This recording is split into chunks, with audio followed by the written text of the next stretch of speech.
Joining me now from Washington, D.C., Communications Director for Trump 2020 campaign, Tim Murtaugh. Tim, Klobuchar, I think, is emblematic of the problem, the quandary the modern Democrat Party is in right now. They are searching for the next Messiah, politically speaking. They are searching for the next Barack Obama, but I got news for them. I don't think it's on the stage right now. No, I don't think so. And I guess, you know, in the minds of Democrats now, third is the new first, right? Because if Klobuchar is finishing third and they're hailing her as the winner, you know, what does the winner get? I mean, that's crazy. But the fact of the matter is the clear front runner and the guy who got the most votes in both of the two contests that have happened already is an avowed socialist running for president on the Democrat side. And that's what the real story is that their standard bearer, their thought leader, and the one who is driving the discussion of all the policies that all of these Democrats are running on is a socialist. And that's what's carrying the day in the Democrat primaries. And when November rolls around and whatever the candidate is that gets thrown free of the wreckage of this Democrat process mess, whatever that candidate is, it's going to be President Trump's positive record of actual accomplishments on behalf of the American people against a socialist agenda. President right now is indicating via Twitter that he'd love to face Michael Bloomberg one-on-one, mano a mano, if he gets the nomination for the Democrats. Come November, a one-on-one contest against two billionaires, if you will. You know, I don't think that Bloomberg has a very good record to stand upon, certainly as mayor. He doesn't. He's got some radical views, some anti-Second Amendment views. The thing that scares me about Bloomberg is his obvious ability and willingness to dive deep into his pockets and spend hundreds of millions of his own dollars in order to try and defeat Donald Trump. Whether he's the nominee or not, he's going to spend that money, Tim. That's possible. He may spend that money, whether he's the nominee or not. Look, it's a free country, and he can set his money on fire if he wants to. And I don't think it really changes anything.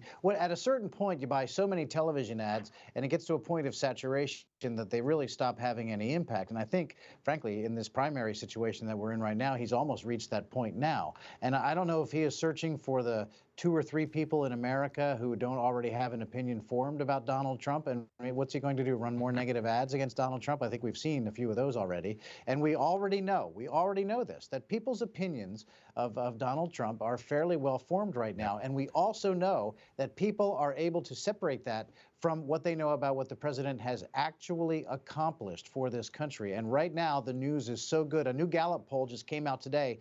61% of Americans, 61%, say that they are better off today than they were 3 years ago. That's astounding. That's the highest level for any president entering a re-election in 20 years, almost 30 years, in fact, 28 years. And so the news is good for President Trump, and it doesn't matter if Mike Bloomberg drops all 56 billion of his dollars. We're going to be fine. It is. That's an important poll. I have another poll. Adrian, our director, can you go to the second slide, please?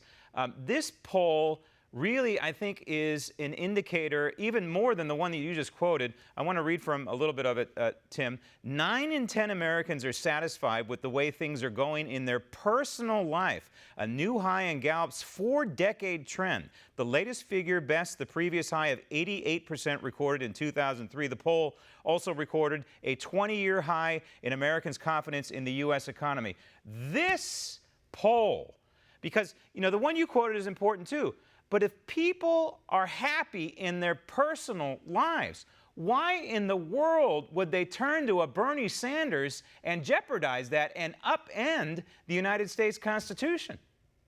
Well, they wouldn't. You're exactly right. I mean, that's a rhetorical question you just asked, but people should not want to do that because, look, conservatives like President Trump, what we always say is that government does not create jobs, for example. All that government can do is create the conditions under which the private enterprise and the entrepreneurs of America can create jobs themselves. And that's exactly what President Trump has done. He's cut taxes. He has massively cut regulation and freed these companies up, small businesses and startups, to actually create revenue under the capitalist system that we have here and grow the economy. And so that is really, you're talking about 90% of the people being happy with their own personal lives.